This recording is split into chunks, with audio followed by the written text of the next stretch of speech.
Bro, ఇది లైట్గా తీసుకునే విషయం కాదు. స్ట్రెస్ అనేది మనసులోనే ఆగిపోయే సమస్య కాదు.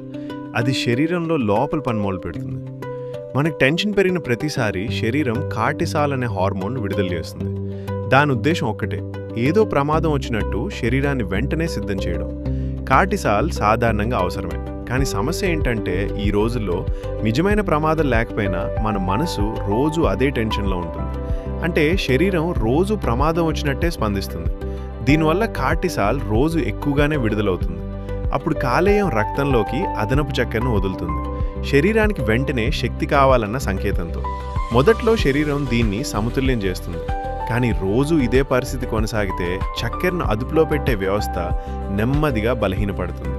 ఇది ఒక్కసారిగా బయటపడదు, నొప్పి ఉండదు, స్పష్టమైన లక్షణాలు కనిపించవు. అందుకే మనం సీరియస్గా తీసుకోము.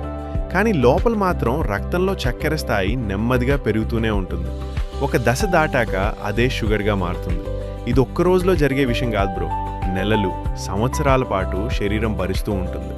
అందుకే చాలామందికి అకస్మాత్తుగా తెలిసినట్టుగా అనిపిస్తుంది. ఇక్కడ ఒక స్పష్టత, కార్టిసాల్ ఒక్కటే కారణం కాదు, కానీ ఉన్న ప్రమాదాన్ని ఇది చాలా వేగంగా ముందుకు నెడుతుంది. స్ట్రెస్ని రోజు మోస్తే కార్టిసాల్ రోజు పెరుగుతుంది. శరీరం మౌనంగా నష్టం భరిస్తుంది. ఇది భయపెట్టడం కాదు, ఇది నిజం.